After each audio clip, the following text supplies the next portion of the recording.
Bonjour Christophe Soumillon.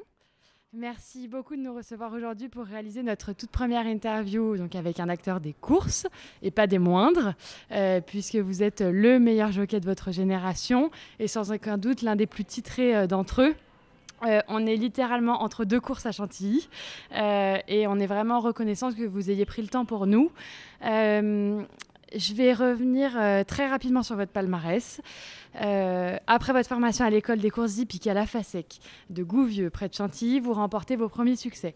En 98, vous êtes auréolé déjà de 11 victoires. Vous recevez l'étrier d'or, qui est la récompense réservée aux apprentis jockeys. En 2000, vous remportez votre 100e victoire et réussissez à l'exploit de gagner 5 courses dans la même réunion, que vous réitérez ensuite en 2006. En 2001, vous signez un contrat de monte avec l'écurie Aga Khan, pardon. Et en 2003, vous remportez votre premier prix du Jockey Club, le prix de l'Arc de Triomphe, et votre première des 10 cravages d'or qui suivront ensuite. En 2017, vous remportez le Grand Prix de Paris avec Shaquille, si je ne me trompe pas sur la prononciation. Et cette même année, vous battez le record du nombre de victoires. En 2018, vous remportez la Dubai World Cup, une des dernières courses qui manquait à votre palmarès. Vous avez été le partenaire de nombreux champions, parmi lesquels Zarkava, Dalakani, Almanzor et puis Cyrus des Aigles, que vous recueillez régulièrement en vacances chez vous depuis 2016. La coutume donc dans notre podcast, c'est de parler de l'homme, avant de parler du professionnel que vous êtes.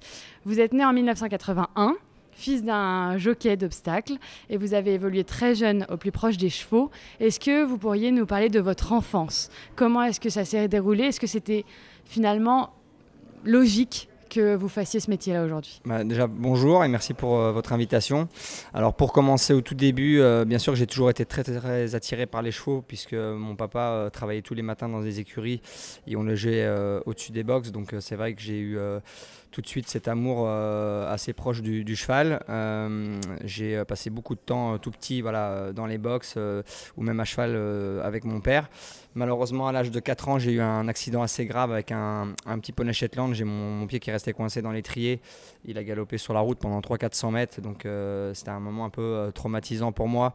Et mon père, ayant pris un petit peu peur pour ce qui m'est arrivé, n'a pas voulu me revoir sur un cheval ou sur un poney. Et un jour comme ça, un ami est venu me voir, un ami de mon père, et voyait que tous les après-midi je faisais rien quand mon père faisait sa sieste. Il me dit écoute, viens avec moi, je vais t'emmener, j'ai une petite ponette qui est sympa et on va aller la nourrir. Et voilà, j'ai été avec lui.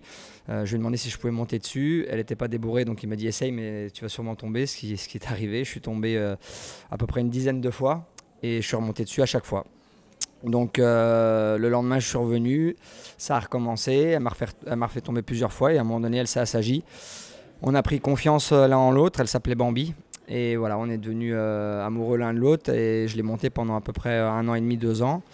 Et un jour, de fil en aiguille, ce même monsieur Eddie Skepens m'a amené un jour aux courses de poney pour montrer un petit peu comment ça se passait parce que j'y connaissais absolument rien. Et ses deux petits frères étaient des champions de Belgique de course de poney. Et puis voilà, je suis allé aux courses et j'ai dû remplacer un de ses frères qui était malheureusement tombé aussi. Et voilà, j'ai commencé comme ça. J'ai, au bout de 5-6 ans, eu à peu près une centaine de victoires en course de poney.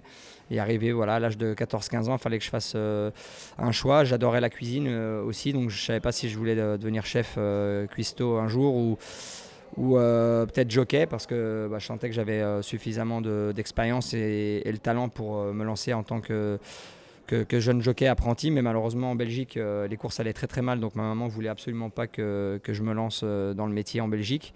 Et un ami de mon papa m'a fait passer des documents qui venaient de la FASEC de Gouvieux, l'école du Moulin à Vent. Et on a rempli notre candidature, on a été appelé au stage de présélection et voilà, l'histoire a commencé. J'ai senti tout de suite que j'aimais ça, que j'étais fait pour ça. Donc au bout de quelques semaines, j'ai eu la chance de rentrer dans l'écurie de Cédric Boutin. Et voilà, de fil en aiguille, tout est arrivé assez vite parce que j'avais déjà beaucoup d'expérience en course de poney. Je montais aussi des chevaux de course le matin avec mon papa. Donc c'est vrai qu'en arrivant à l'école, j'avais déjà pas mal d'avance sur certains de mes collègues. Et au bout de à peu près 1 an et demi, 2 ans, j'ai commencé à monter en course école, ensuite en course apprenti. Et puis je suis devenu, au bout de 3 ans, voilà, professionnel. J'ai perdu ma décharge. Et voilà, arrivé en 2000, c'est là où ma carrière a commencé vraiment à prendre forme. Et en 2001, c'est là où elle a explosé quand j'ai eu la chance de gagner mon premier classique, mon premier groupe 1. C'était avec Anna Bablou, ici même sur l'hippodrome de Chantilly, le jour de mon anniversaire. Donc à partir de ce moment-là, voilà, il y a eu deux étapes importantes. Vous le disiez tout à l'heure, quand j'ai gagné, j'ai fait le coup de 5 le 1er mai à Saint-Cloud. C'était vraiment une journée assez incroyable parce qu'en plus j'ai eu la chance de gagner le prix Muguet, qui était la plus grosse course de la Réunion, et c'était mon premier groupe 2. Donc il faut savoir que chez nous, dans les courses, voilà, les plus grandes courses, c'est les groupes 1, les groupes 2 ensuite, groupe 3, après on a l'Istud et des courses de handicap et des courses à condition. Mais voilà, quand on gagne des courses de groupe, c'est déjà très très important. Et puis voilà, plus le chiffre est petit, plus la course est importante. Donc on a eu la chance de faire après voilà, le voyage pendant quasiment 17 ans avec la Kazakh de son Altesse Aga Khan, pour qui j'ai été premier jockey et pour qui j'ai gagné énormément de groupe 1. Et voilà, on a eu Zarkavad, Alakani, Erevan, Vadeni, on a eu ces derniers temps. J'ai eu aussi la chance de monter Montmartre, Chamanda, des grands champions qui ont gagné un petit peu partout dans le monde. Et c'est vrai que j'ai eu aussi beaucoup de chance de pouvoir voyager l'hiver au Japon, à Hong Kong, aussi à Dubaï. Et voilà, j'ai au fur et à mesure réussi à engendrer des grandes victoires. Il en manque encore un petit peu à mon palmarès parce qu'il y a des courses un petit peu prestigieuses, mythiques, comme par exemple le Kentucky Derby ou le Derby d'Epsom, qui sont des courses quasiment intouchables pour un jockey français. Et voilà, ça reste quand même des objectifs, même si j'ai l'âge qui me fait croire que ça va être un petit peu compliqué d'aller les chercher, mais on ne sait jamais dans notre métier. Parfois on peut avoir de la chance sans le savoir, se retrouver sur un bon cheval en dernière minute. Donc on va tout faire pour avoir la chance en tout cas d'essayer de les remonter, ces courses-là, et pourquoi pas un jour en gagner une. On devine dans votre discours, mais aussi quand on lit vos interviews, les mots de votre épouse, que vous avez vraiment envie d'être numéro 1. Vous êtes né pour être le meilleur. Vous avez déjà montré beaucoup de détermination à poney.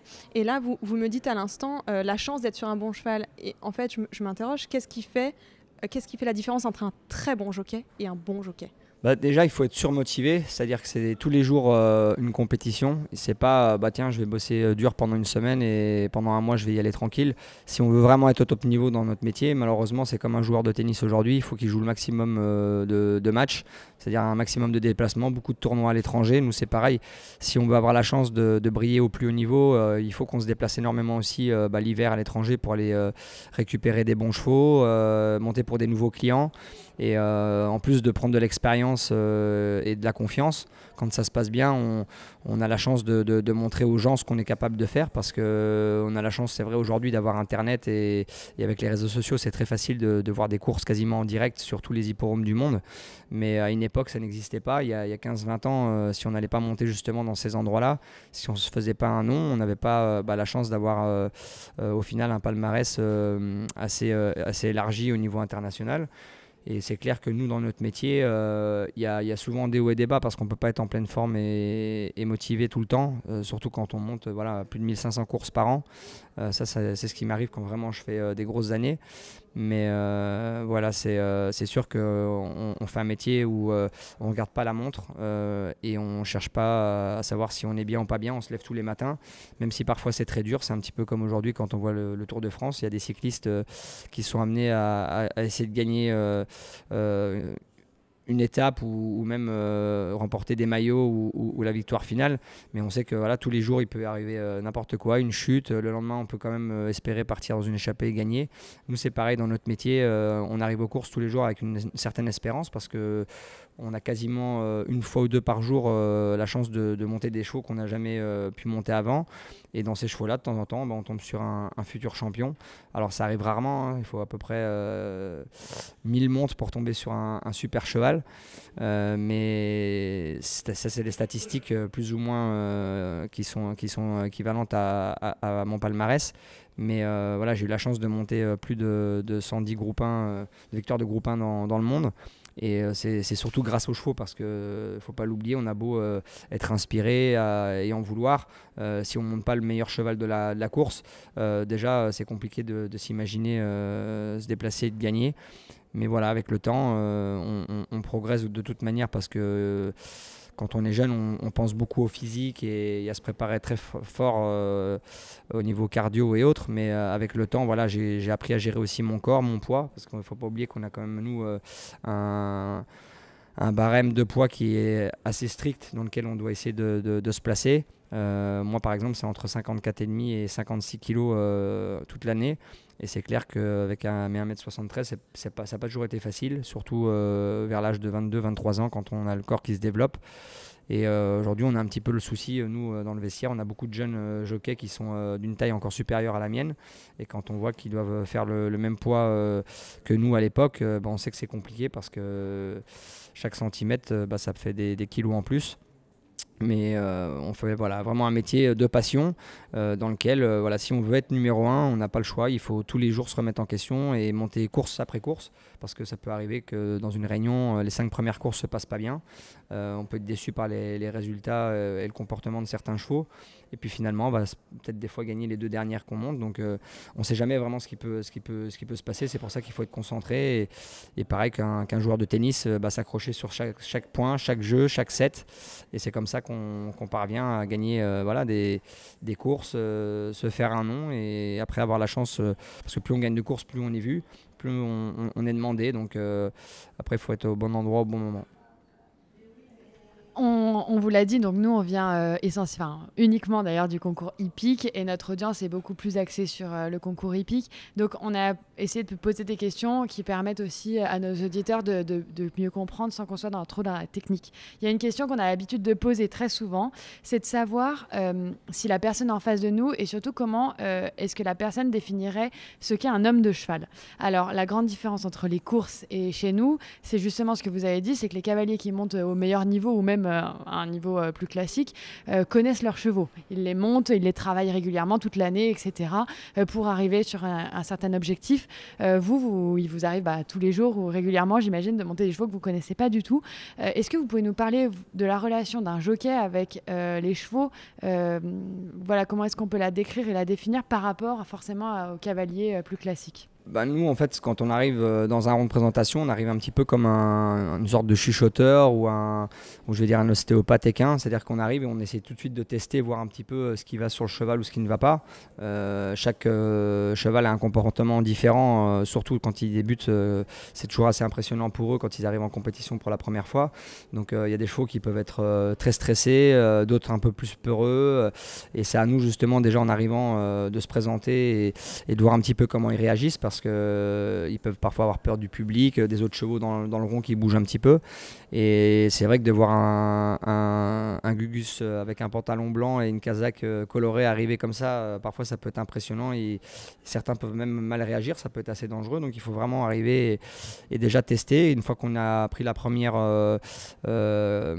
mise en confiance avec le cheval et qu'on monte dessus, là déjà avec les jambes, avec les mains, avec l'équilibre, on arrive déjà un petit peu à jauger ce que le cheval peut faire ou pas.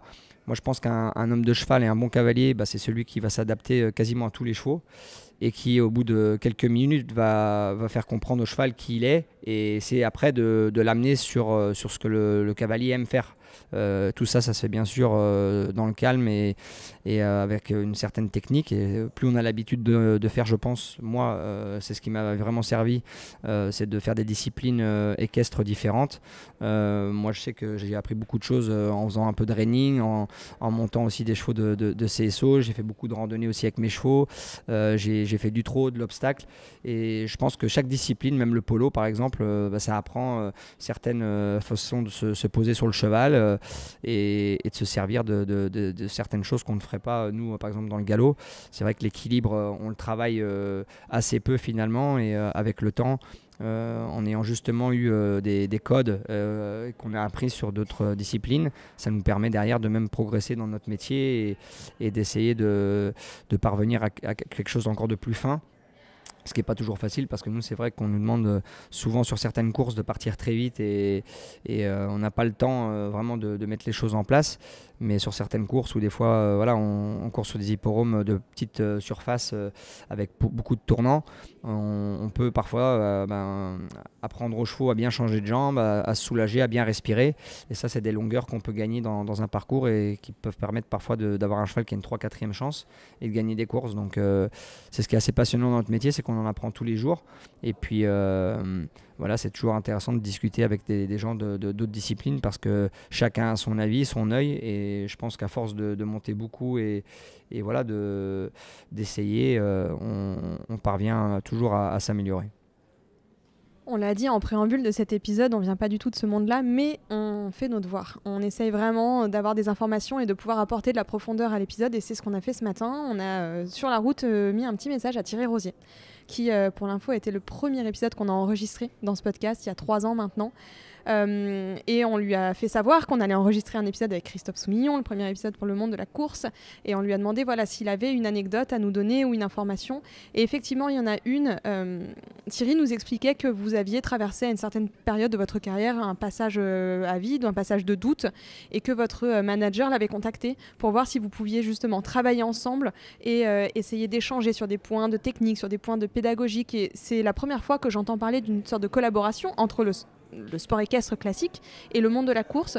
Est-ce que vous pensez que les deux peuvent vraiment se nourrir et s'apporter mutuellement quelque chose ? Bien sûr, je pense que dans n'importe quel sport, parce que même si pour certains on n'est pas considéré encore comme un sport, on s'entraîne tous les jours comme des vrais sportifs, et c'est clair que il faut absolument avoir des informations parfois qu'on n'a pas instinctivement.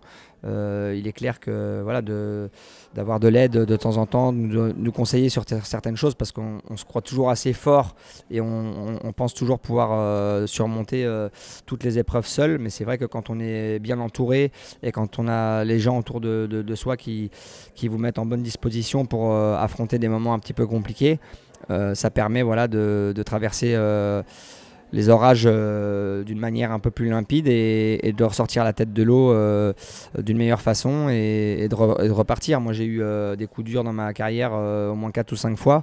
Ça m'a jamais empêché de continuer à y croire et d'avoir envie de continuer de reconquérir le cœur des propriétaires et des entraîneurs pour qui je travaillais. Mais ça fait partie de notre job. De toute manière, on ne peut pas toujours être au top. Ça, c'est sûr. Il y a des fois des blessures, il y a des fois des ruptures entre hommes. Et c'est toujours compliqué de penser qu'on peut toujours être bien avec tout le monde, surtout dans un métier où on fait de la compétition au quotidien, et ça peut de temps en temps créer des frictions. Souvent dans des périodes de méforme, quand des chevaux ne courent pas spécialement bien dans une écurie, ce qui peut arriver, il faut toujours que ce soit quelqu'un qui prenne, et ça peut arriver parfois que le jockey serve un petit peu de fusible. Donc mentalement il faut être très fort, il faut être très bien entouré comme je vous le dis, mais c'est vrai que je vois moi des fois des ex-champions que ce soit des boxeurs, des pilotes de Formule 1 ou même des skieurs qui vont des fois dans des vestiaires encourager une équipe de foot avant un match ou pendant un stage, et je pense que l'expérience de chacun c'est toujours important, et c'est pour ça que moi aussi je lis beaucoup de livres sur des grands sportifs, parce que je pense que dans les autobiographies, quand les gens les écrivent sincèrement avec leur cœur, ils expliquent un petit peu leur période de doute dans lequel ils ont dû faire face à pas mal de choses compliquées à vivre, et ça permet finalement de se rendre compte que tout le monde est humain, et que malgré des fois derrière une carapace qu'on peut avoir via les médias aujourd'hui ou à la télé, on se rend compte que derrière il y a une personne qui vit, il y a un cœur qui bat, et il y a des émotions, et que parfois c'est difficile, tout ne peut pas fonctionner correctement. Il faut aussi pas oublier qu'on lit une vie de famille importante. Moi j'ai 3 enfants, on est marié avec ma femme depuis bientôt, ça va bientôt faire 20 ans, donc je vous dis, tout va vite, et on doit tout joindre tout en voulant être le meilleur compétiteur possible. Donc c'est pas toujours facile, mais moi je souhaite surtout finir en beauté, c'est mon objectif principal. Thierry donc a terminé son vocal ce matin en soulignant que vous étiez l'un des meilleurs jockeys du monde et que vous le resterez encore un bon moment. Donc ne vous inquiétez pas par rapport à votre âge. Aujourd'hui donc à 42 ans si je ne me trompe pas, vous êtes. Qu'est-ce que ça fait d'être perçu comme ça? On lit aussi sur votre dossier de presse que vous êtes un surdoué. Vous, quand vous faites un step back en arrière, que vous voyez ces victoires, que vous voyez aussi ces moments de doute, que vous voyez votre famille, votre épouse, etc. Qu'est-ce que vous retirez de tout ça? Déjà, moi je ne me considère pas du tout comme un surdoué. Je pense que je suis plutôt un gros travailleur qui cherche constamment à se remettre en question. Je ne suis pas arrivé dans le métier en tant que génie et d'ailleurs je trouve que ça peut être parfois un peu péjoratif parce que ça veut dire qu'on a été très gâté par la nature et que derrière on n'a pas besoin spécialement de travailler beaucoup pour rester au niveau, et moi c'est pas du tout mon cas. Donc moi je suis fier justement d'avoir pu montrer à mon entourage, à ma famille et maintenant à mes enfants que malgré des moments difficiles parfois, et il faut continuer à se lever le matin, se retrousser les manches et retourner au combat, que rien n'est fini tant qu'on est là et qu'on a l'amour et la passion de notre métier, on est capable de surmonter n'importe quel défi. Et ça, je pense que c'est la chose la plus importante que j'ai réussi à amener et à prouver à mes proches. C'est de ne jamais abdiquer et de croire en soi quoi qu'il arrive. On le disait juste avant, il y a un véritable clivage entre le monde des sports équestres et le monde de la course. Pourtant, un cheval est un cheval, un homme de cheval est un homme de cheval, comme vous veniez de l'expliquer. Est-ce que vous pensez, comment est-ce que déjà vous expliqueriez ce clivage qu'il y a, ce fait qu'il y a deux mondes presque parallèles qui ont du mal à se rencontrer? Et est-ce que, in fine, vous pensez que les courses pourraient ou devraient avoir leur place dans un format championnat type Jeux équestres mondiaux ou championnat olympique? Alors aujourd'hui, Jeux olympiques, ça va être compliqué parce qu'il y a trop de problèmes d'enjeux et autres. Mais c'est sûr que tout ce qui est au niveau championnat du monde, il y en a organisé dans certains pays. On a des compétitions internationales qui opposent les meilleurs jockeys du monde. Donc ça, on l'a et je pense qu'on peut faire encore mieux, c'est certain. Après, je vais vous dire honnêtement, nous déjà dans notre métier des courses, il y a 3 disciplines, il y a le plat, l'obstacle et le trot. Et déjà dans les 3 disciplines, tout est bien séparé. C'est vrai qu'il y a quelques personnes qui se connaissent bien, qui font un petit peu même les 3 disciplines en tant que propriétaire. Mais on sent quand même qu'il y a une barrière entre chaque discipline. Et je pense que celle du plat, c'est la plus fermée de toutes. Mais après, il y a tellement d'autres disciplines dans le cheval qui sont pareilles, pas spécialement passionnés par une autre. Chacun a besoin de faire son truc. Il y a des gens qui adorent faire de la moto, d'autres qui préfèrent faire de la voiture. C'est comme ça, hein. Il y en a qui adorent le football, d'autres c'est le rugby. Je pense que c'est bien justement d'avoir des disciplines et des passions différentes, mais c'est sûr que de connaître des gens et surtout les gens qui ont de la qualité, qui sont des grands professionnels et qui sont passionnés, si on peut avoir la chance de bien s'entendre avec eux et d'échanger des choses, ça peut être que bénéfique pour tout le monde du cheval en fait. Mais c'est clair que les courses, comme je vous dis, on a tellement de courses tout le temps que nous on n'a pas trop le temps on n'a pas le temps de pouvoir ressortir de ce milieu et de se passionner à faire d'autres choses. Moi, j'ai la chance de le faire un petit peu en ce moment parce que je m'occupe pas mal de jeunes cavaliers maintenant et de poneys. Mais j'essaye de transmettre énormément de choses. Et pour cela, je suis obligé de monter un petit peu moins en ce moment. Et c'est juste un petit passage de transition actuellement. Mais je sais que si je veux revenir au haut niveau un jour, il va falloir que je me retrousse les manches une fois de plus et que je retourne quasiment tous les jours monter 6, 7, 8 courses.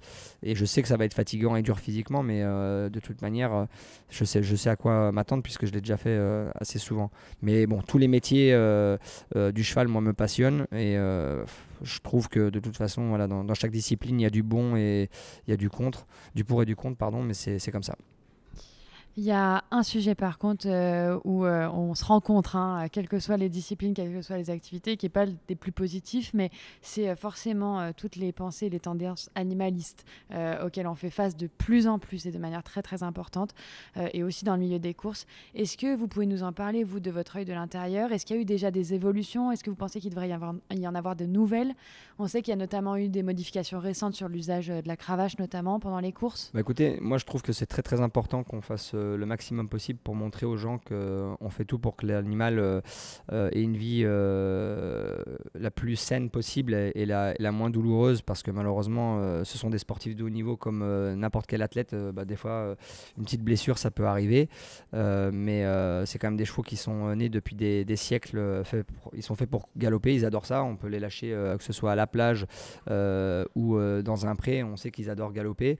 Nous on essaie juste de les entretenir et de les amener au plus haut niveau pour les compétitions, mais moi ce que j'aime aujourd'hui c'est de voir que voilà, au-delà des pistes, aujourd'hui demande à beaucoup de propriétaires justement quand ils investissent sur des chevaux aux ventes et autres, c'est de retransmettre une partie de cet argent pour subvenir aux chevaux une fois qu'ils arrivent à la retraite. Et moi je pense que la seconde vie du cheval de course elle est hyper importante, parce que voilà, on peut les ramener dans une autre discipline et montrer aussi aux gens que le pur sang est une super race et un cheval bien équilibré, que ce soit physiquement et mentalement. Et derrière, oui, nous maintenant on fait beaucoup de choses avec Race & Care. On fait très attention au bien-être animal. Dès qu'il fait très chaud, on décale les courses le soir ou plutôt le matin.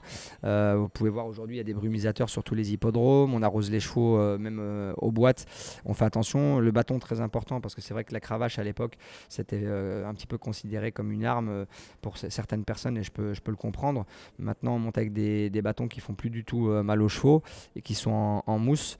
Et on est passé d'à peu près 10 coups de bâton il y a une dizaine d'années. Aujourd'hui on est à 4 et je pense qu'on va bientôt redescendre encore, et je pense que c'est tout à fait normal que on montre aussi de notre côté qu'on n'est pas là pour faire peur et faire mal aux chevaux. On est là au contraire pour leur donner la plus belle carrière qu'ils puissent avoir et le durer le plus longtemps possible. Mais voilà, toutes ces choses-là se font au fur et à mesure. De toute manière, on sait qu'on ne fera jamais que des heureux. Il y aura toujours des gens qui seront là pour se plaindre de quoi que ce soit. Mais nous, en tout cas, monter à cheval, pour nous, c'est une passion. Moi, je le fais quasiment tous les jours en me faisant plaisir, avec des chevaux à la maison, des chevaux à la retraite et aussi des poneys. Mais je le fais parce que j'aime ça et que je suis passionné. Vous arrivez à nourrir, malgré le fait que certains chevaux sont vraiment de passage très éphémère dans votre vie, vous arrivez vraiment à nourrir cette relation aussi au cheval et à vous en retirer quelque chose à titre personnel. Nous, les chevaux, en fait, c'est un peu comme avec les êtres humains. On peut avoir un coup de foudre. Il y a des chevaux avec lesquels on s'entend formidablement bien, avec qui on passe des super moments. Même si c'est des fois des chevaux d'handicap qui n'ont pas besoin de gagner des très grandes courses, mais il y a des chevaux avec lesquels j'ai eu des grosses affinités. Et souvent, si les propriétaires veulent s'en séparer en fin de carrière, moi j'ai la chance et les moyens de pouvoir en recruter chez moi, ce que tous les jockeys ne peuvent pas faire, mais j'ai déjà recruté plus de 5-6 chevaux chez moi et ils finissent leur vie avec tout ce qu'il faut pour les emmener jusqu'au bout, en étant remerciés par rapport à tout ce qu'ils m'ont donné à moi, en tout cas durant ma carrière de jockey avec eux sur la piste. Dans une autre interview, on a lu sur vous, Christophe Soumillon a déjà tout connu, la gloire et les épreuves, l'amour, les blessures, les défaites qui rendent plus fort et les victoires qui repoussent les limites. Mais il n'a pas fini de se lancer à la conquête de ses rêves d'enfance. Est-ce que vous pouvez justement nous parler de ces échecs, de ces défaites qui ont fait que ça a été beaucoup plus formateur pour vous et que vous avez réussi à en forger votre carrière? Moi, je pense que de toute manière, c'est plus dans la défaite qu'on apprend que dans la victoire, parce qu'avec l'euphorie, après une grande victoire, on pense que tout était normal et on ne va pas aller rechercher. On sait pourquoi on a gagné parfois, mais c'est pas ce qui nous fait nous remettre en avant. Moi, c'est sûr que j'ai eu des pertes de contrat, j'ai perdu des bons chevaux. Des fois, j'ai été battu dans des grandes courses avec des chevaux qui auraient dû gagner. Et ça m'a permis à chaque fois de me poser les bonnes questions et d'avoir envie de revenir sans refaire une deuxième fois la même bêtise. Donc ça m'est arrivé des fois de refaire une deuxième fois la bêtise 10 ans après. De toute façon, vu le nombre de courses qu'on monte dans l'année, on ne peut pas tout faire bien, suivant les numéros de corde qu'on a et suivant le parcours. Ça arrive que des fois ça se passe pas toujours comme on veut, mais de toute manière c'est un métier qui nous forge et on est obligé d'être parfois très dur avec soi-même pour avoir la chance justement de continuer à évoluer. Christophe, on a mentionné l'immense palmarès que vous avez à votre actif en début d'épisode. Vous le disiez, vous êtes dans un sport où l'âge va quand même avoir son mot à dire quelque part sur la suite de votre carrière. Comment est-ce que vous envisagez l'après-course, moi, il y a quelques années, je pensais que j'allais arrêter, sortir du métier et me lancer dans autre chose. Je suis tombé fou amoureux de ce que je fais en ce moment, de donner des coups de main à plein de jeunes enfants qui n'ont pas les moyens de monter des poneys et faire des courses. Donc là, je suis en train de former pas mal de poneys et mes enfants aussi. Parce que mon petit dernier qui a 6 ans, Robin, il s'est mis à vouloir faire des courses de poneys, donc je me suis lancé là-dedans. Et ça prend super bien. Et du coup, de fil en aiguille, je suis passé de 2-3 poneys à maintenant bientôt 20. Donc, et j'ai le projet plus tard de justement d'ouvrir une académie et de vouloir développer pour les plus jeunes justement la transmission et la passion pour devenir des futurs grands cavaliers. Ce ne sera pas que pour être jockey, parce que je pense qu'on peut apprendre dans plein de disciplines et je pense que les enfants comme les poneys n'ont pas besoin de faire que de la course tout le temps pour s'améliorer et être bien dans leur tête. Donc voilà, j'ai ça en tête, c'est un projet qui va se faire dans les futurs mois et années et je vais m'occuper maintenant aussi de courses de poneys un petit peu en Normandie pour développer ça là-bas parce que je vis de plus en plus en Normandie et c'est la terre du cheval, donc pour moi c'est important de penser maintenant un petit peu à la transmission, même si je me vois pas arrêter demain. Je pense que j'ai encore 4-5 belles années devant moi minimum et physiquement c'est le plus important, hein, c'est comment on se sent dans sa tête et dans son corps et là je me sens très très fort et très bien, donc on va continuer sur la lancée. On a juste 2 toutes petites dernières questions à vous poser avant de vous lâcher. Vous êtes donc marié à Sophie Thalmann en 2006, donc ça va faire bientôt 20 ans, vous l'avez dit. Vous avez eu 3 enfants.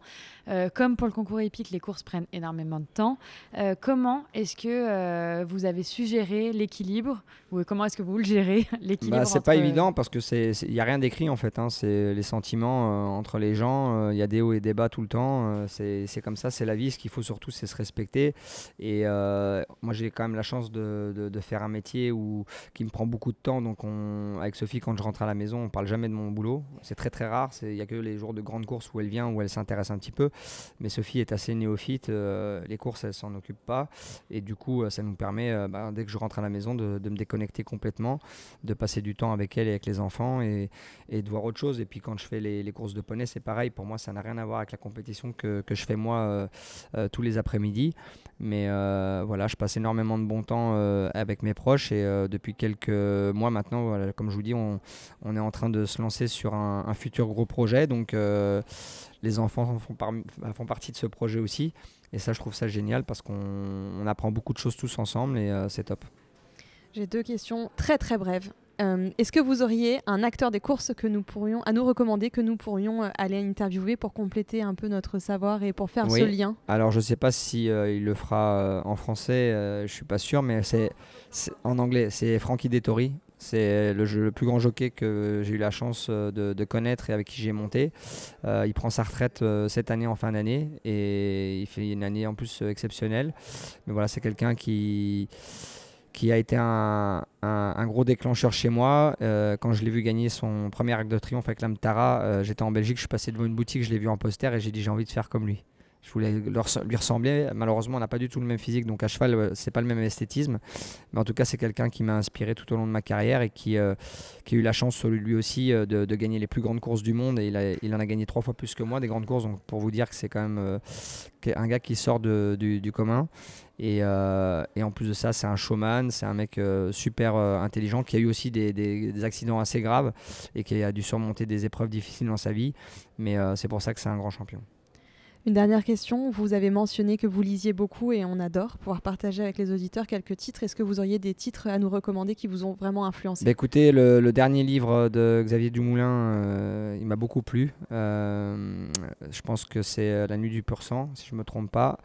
Et sinon, les autobiographies des plus grands tennismen actuels, que ce soit Djokovic, Nadal, Federer, m'ont appris beaucoup de choses.